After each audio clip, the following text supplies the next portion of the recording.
En este video vamos a hablar de la función inversa de otra función. En un video anterior, cuando estudiábamos la propiedad de inyectividad de las funciones, decíamos que una función inyectiva, como la que estamos viendo acá en el primer diagrama de Venn, tenía la propiedad de que a distintos elementos del dominio correspondían diferentes elementos del rango. Entonces, esto nos permitía tomar el rango como el dominio de una nueva función. ¿Cómo pensábamos esa nueva función, que es la que vamos a llamar inversa? Y la función nueva asigna a cada elemento del rango el elemento del dominio al cual le corresponde. Es decir, en este caso, esa función asignaría al 6 el 3, al 5 el 2 y al 4 el 1. ¿Está bien? Eso es lo que hace la nueva función que estamos considerando. Ahora, si la función no era inyectiva, eso no era posible, porque si consideramos una función como la que tenemos en el segundo diagrama de Venn, esta función no es inyectiva porque hay al menos dos elementos diferentes del dominio que tienen la misma imagen a través de la función. 2 y 3 tienen la propiedad de que, aún siendo distintos, f de 2 es igual a f de 3, que es 5. ¿Está bien? Entonces, si yo deseo hacer lo mismo, no puedo, porque yo tomo el rango, y si bien a 4 le puedo asignar el 1 con esta nueva función que quiero definir, al 5 no le puedo asignar un único elemento, porque precisamente la función g que estamos considerando, que es la que no es inyectiva, asigna el 5 como imagen de 2 y de 3. Por lo tanto, si yo quisiera asignarle al 5 el único elemento del cual proviene, eso es imposible. Debería asignarle 2 y eso es algo que una función no puede hacer. ¿Está bien? Entonces, esto de asignar esta función inversa, que es lo que vamos a definir, que es aquella que a cada elemento del rango le asigna el elemento del dominio del cual proviene, lo podemos hacer solo si la función es inyectiva. Y ese es el motivo principal por el cual estudiamos en un video anterior la propiedad de inyectividad. Observemos cómo funciona esto en una gráfica en el plano cartesiano. Si tenemos una función inyectiva, sabemos que es una función que cumple el criterio de la recta horizontal. ¿Sí? Es decir, que las rectas horizontales que cortan la gráfica solo la cortan en un punto. La función, si esta función la llamo f y es inyectiva, esa f a cada x asigna un valor i f de x. ¿Está bien? Pero precisamente, como se cumple el criterio de la recta horizontal, no hay otro valor en el dominio, no hay otro x que tenga la misma imagen y. ¿Está bien? Entonces, si yo pienso a la función f como una regla de asignación que a este x le asigna este valor de y, ¿sí? Ahora quiero pensar en una función inversa que tome este valor y que está en el rango y le asigne este valor x del dominio. Es decir, que haga el camino inverso. ¿Sí? Pasando por este punto, le asigna este x. Y eso lo puedo hacer precisamente porque se cumple el criterio de la recta horizontal. Tomo un valor y en el rango, veo cuál es el punto asociado en la gráfica y va a haber un único punto de la gráfica que corta esta recta horizontal. Por lo tanto, el x que le corresponde es el x que esta función inversa le va a asociar a este y. ¿Sí? Esta función inversa la voy a denotar así. En este punto hay que tener mucho cuidado porque es un error común confundirse por la notación. Nosotros le vamos a denotar a la función inversa de f como f con este supraíndice menos 1. Pero no hay que confundir porque es muy común pensar que esto, calculado en x, es 1 sobre f de x. Y eso no es así. ¿Está bien? Mucho cuidado, acá lo vamos a remarcar de la manera más notoria posible para que no se olviden, ¿sí? Que la inversa calculada en x no es el inverso multiplicativo de f de x, no es la función recíproca calculada en f de x, ¿sí? Mucho cuidado, ¿sí? Por eso hemos puesto stop y todas las señales posibles para que lo recuerden y no confundan esta notación. Seguimos adelante. Ahora, ¿qué pasaría si la función no fuera inyectiva? Por ejemplo, si yo tuviera algo así. supongamos que tenemos una función definida de esta manera. No es inyectiva porque no cumple el criterio de la recta horizontal, ¿no? Por ejemplo, yo podría considerar esta recta que corta a la gráfica en 2 puntos. Entonces, si yo quisiera hacer lo mismo, tomar un x1 cuya imagen a través de la función, llamémosle g, g es este y, esto es g de x1, ¿sí? Entonces, la función g manda este x1 a este valor y que está en el rango. ¿Está bien? Pero si yo ahora quiero asociarle ahí el o los elementos del dominio de los cuales proviene, como no se está cumpliendo el criterio de la recta horizontal, ¿sí? Sabemos que hay dos elementos, este y este, dos puntos de la gráfica, que se corresponden con este valor de y. Por lo tanto, voy a tener un segundo punto x2, tal que g de x2 también toma este valor de y. Es decir, esto es tanto g de x1 como g de x2.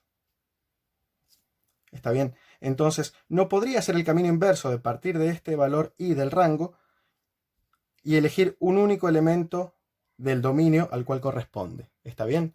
Entonces, como no podemos hacer eso, es que pedimos que la función sea inyectiva para poder definir lo que va a ser la función inversa.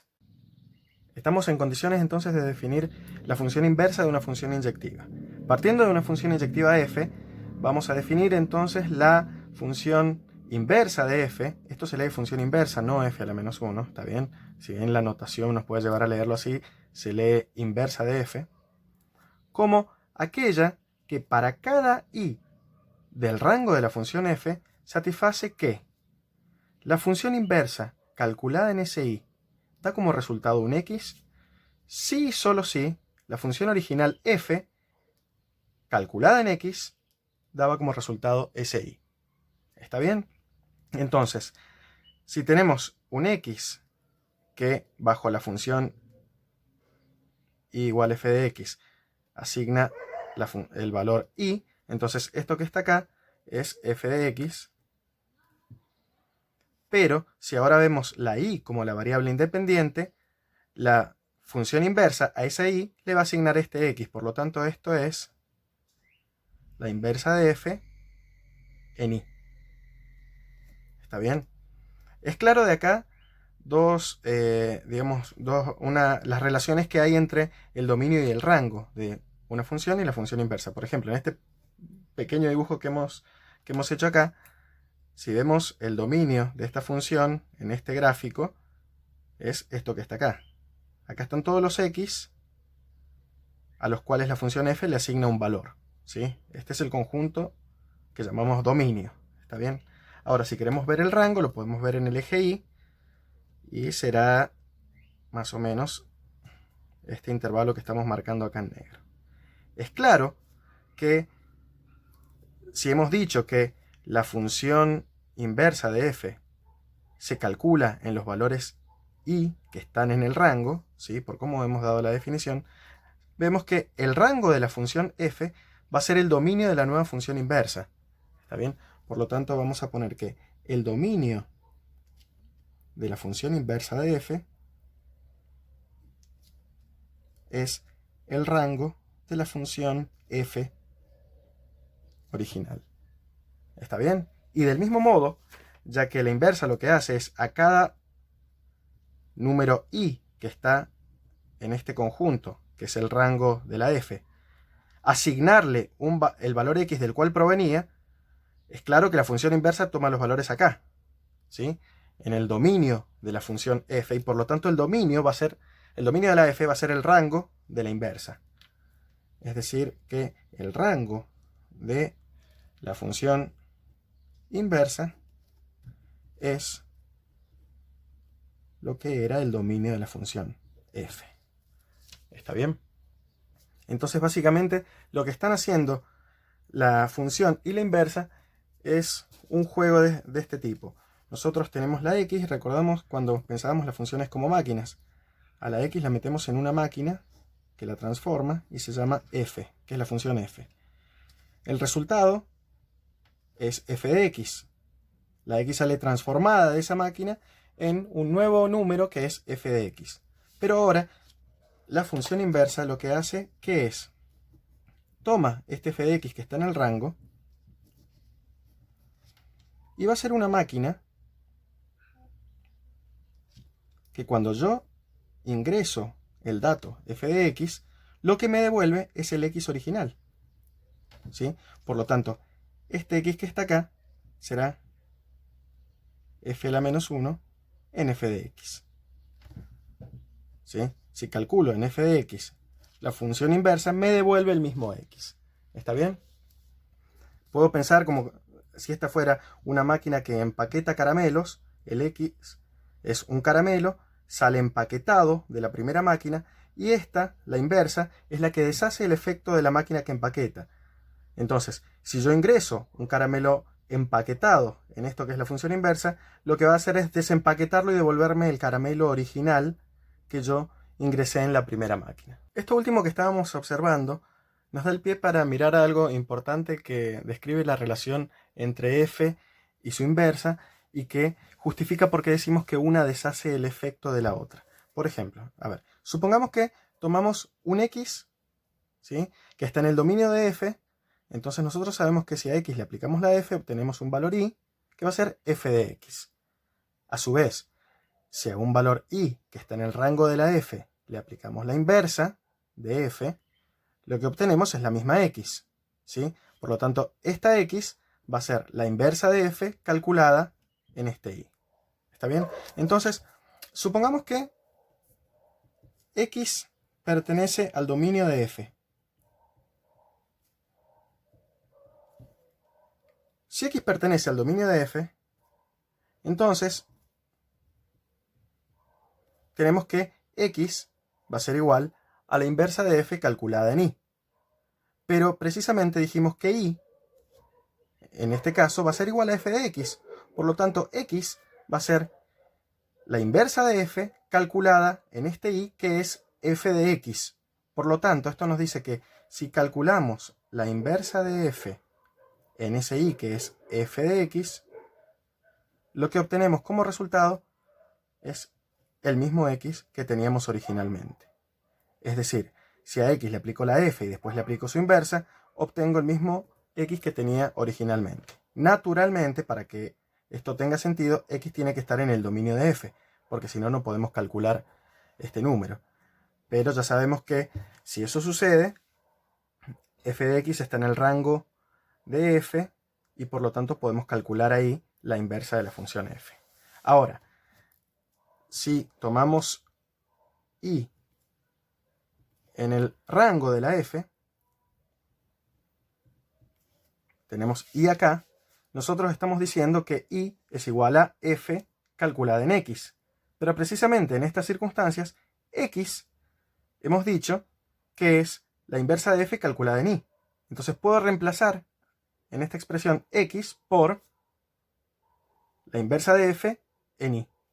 De modo que si calculo f en ese x, que es la inversa de f calculada en y, ¿sí?, lo que obtenemos como resultado es el mismo y.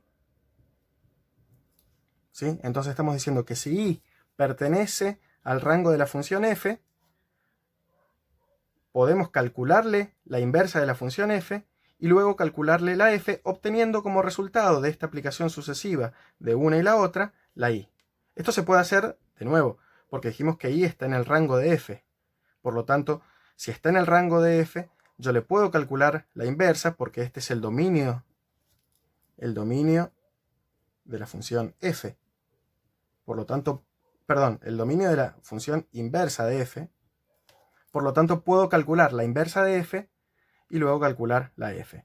El resultado de aplicar la inversa de f y luego la f me da el mismo valor de y que tenía originalmente. A estas ecuaciones se las llama ecuaciones de cancelación. El motivo es evidente, pues justifican lo que decíamos lo que venimos diciendo desde hace rato, que el efecto que tiene una función lo deshace o lo cancela su inversa. ¿Está bien? Entonces, a estas ecuaciones las llamaremos ecuaciones de cancelación y, como decíamos, ¿sí?, son las que justifican que digamos que la función y su inversa deshacen una el efecto de la otra. Como un ejemplo final, como para cerrar ideas, vamos a ir a algo que nos interesa hacer, que es, conociendo una función inyectiva, calcular cuál es su inversa. Nosotros tenemos acá una función que es la función x² más 1. En principio, si tomamos la función así nomás, sabemos que esa función no es inyectiva, ¿no? Porque x² más 1, podemos verificar rápidamente que tiene como gráfica una parábola, la parábola que es casi igual a la y igual a x², subida una unidad, ¿sí? Es decir, que sería una cosa así. En 0 iría 1, ¿sí? Pues si reemplazo por 0 me va a dar f de 0 igual a 1, f de 1 es 2, de modo que estos dos puntos están en la gráfica. F de 2 me va a dar 4 más 1, 5, 3, 4, 5. Entonces tengo estos tres puntos, pero esta función es una función par, es decir que si la calculo en los opuestos de estos números, me va a dar el mismo resultado, ¿sí? Sería así, ¿no? Una función con esta forma, la gráfica. Claramente esta función no es inyectiva, porque no cumple el criterio de la recta horizontal, pero si restringimos el dominio a los x pertenecientes a este intervalo, que va desde 0 hasta más infinito, es decir, los números reales no negativos, entonces la nueva función que tiene este dominio sí es una función inyectiva. Y se ve claramente en su gráfica, porque es la que tiene como gráfica esta media parábola que estamos marcando acá, ¿sí? Entonces, esta función, si tomamos como dominio el conjunto de todos los números reales, no es una función inyectiva. Pero si la tomamos restringiendo el dominio y tomando como su dominio este subconjunto de los números reales, que es el intervalo que va desde 0 hasta más infinito, esta función sí es inyectiva. ¿Está bien? Porque si las funciones tienen distinto dominio, son distintas funciones. Es decir, que esta no es el polinomio con dominio en los reales, sino que es este polinomio donde estamos tomando las x que son estrictamente, digamos, las x que son no negativas. ¿Está bien? Entonces, ¿cómo calculamos la inversa de esa función? Bueno, nosotros tenemos que f de x es x² más 1. Entonces, lo que tenemos acá es que y es x² más 1. Esa es la relación que hay entre las variables dependiente e independiente, ¿sí? La independiente es x, la dependiente en este caso es y. Ahora, yo lo que quiero saber es, a cada valor de y, cuál es el x que le va a asociar la función inversa de f, ¿sí? Es decir, si yo conozco la y, ¿cómo obtengo la x? Bueno, lo que vamos a hacer para responder esa pregunta es despejar x en esta expresión, en esta ecuación. Entonces, restamos 1 en ambos miembros y me queda que y menos 1 es x².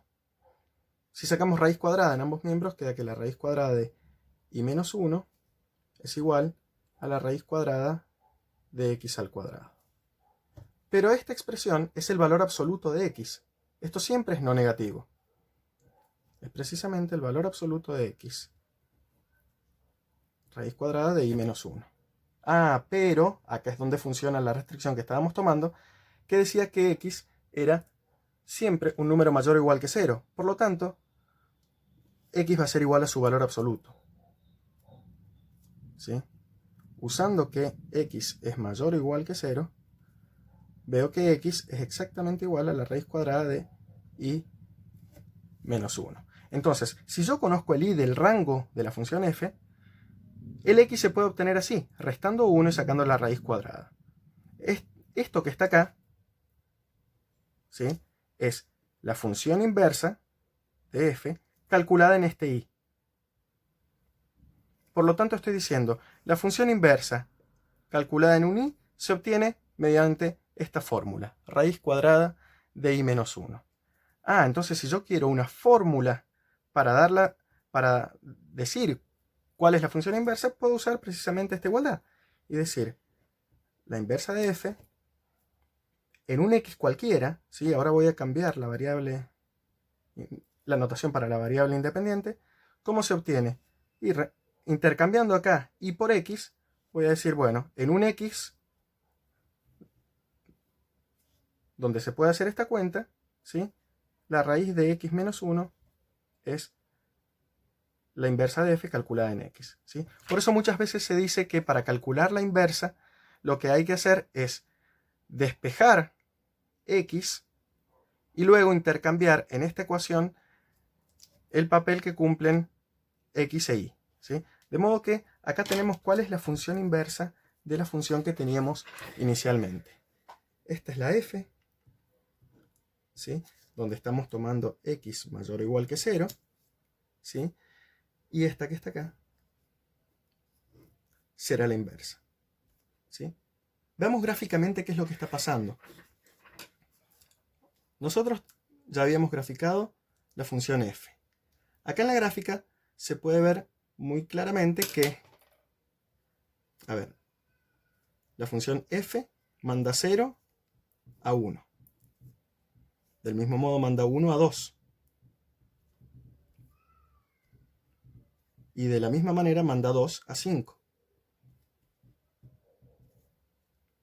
Entonces, la función inversa, si la calculo en 1, me tiene que dar 0. Si la calculo en 2, me tiene que dar 1. Y si la calculo en 5, da como resultado 2. Esto se verifica fácilmente con la fórmula que obtuvimos recién. La inversa de f calculada en 1 me va a dar raíz de 0. Si x lo reemplazo por este 2, me va a dar raíz de 1, que es 1. Y si reemplazo x por 5, obtengo raíz de 4, que es igual a 2, ¿sí? Entonces, esta es la función inversa de f. Por lo tanto, si yo quiero graficar en el mismo sistema de coordenadas las funciones f y su inversa, vamos a tener lo siguiente. Acá, la inversa calculada en 1 da como resultado 0. Por lo tanto, el punto 1, 0 está en la gráfica. Al calcularla en 2, obtenemos 1. Por lo tanto, el punto 2, 1 está en la gráfica. Y calculada en 5, da como resultado 2. 3, 4, 5. Obtenemos como resultado 2. De modo que este punto también está en la gráfica. Y lo que se obtiene, cuando vemos cómo es la gráfica de esta función raíz cuadrada de x menos 1, es esta media parábola, que no es más que la gráfica de la función raíz cuadrada desplazada una unidad a la derecha, y guarda una relación muy clara con esta otra gráfica que teníamos acá. Observemos, esta tenía el punto 0, 1, esta tiene el 1, 0. La f tenía la gráfica, en su gráfica el punto 1, 2, la inversa tiene en su gráfica 2, 1. La f tenía el 2, 5, la inversa tiene en su gráfica el 5, 2. Es decir que vamos a tener esta relación. AB pertenece a la gráfica de f si, solo si, voy a usar de la notación y ponerla verticalmente, eso no se hace, pero para que quede la idea clara nada más y por el espacio que tenemos, si, solo si, el punto con las coordenadas invertidas en su orden pertenece a la gráfica de la inversa. Dicho de otro modo, estas dos gráficas, la de la f y la de su inversa, son simétricas con respecto a esta recta igual a x. Eso sucede siempre entre la gráfica de f y la de su inversa. No importa cuál sea la f, mientras sea inyectiva, la gráfica de f y la de la inversa de f van a ser gráficas simétricas con respecto a la recta igual a x. ¿sí? Entonces, digamos, tenemos una buena idea de cómo se comportan las gráficas de la f y su inversa. Y acá podemos observar en este gráfico lo que estábamos diciendo sobre las relaciones del rango y el dominio, ¿sí? En la f, el dominio, a ver, voy a tratar de escribir ahí que se vea. El dominio de f, ¿sí? Habíamos dicho que era el conjunto de los números no negativos, ¿sí?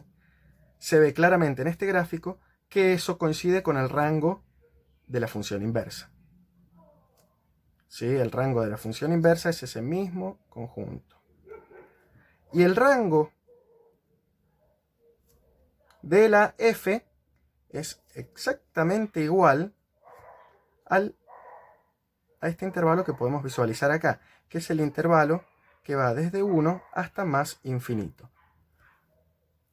Y así como lo visualizamos como el rango de la f, lo podemos visualizar aquí como el dominio de la inversa, ¿sí? Entonces, en este gráfico se puede ver claramente la relación entre rangos y dominios que habíamos dicho que se cumplían entre una función y su inversa.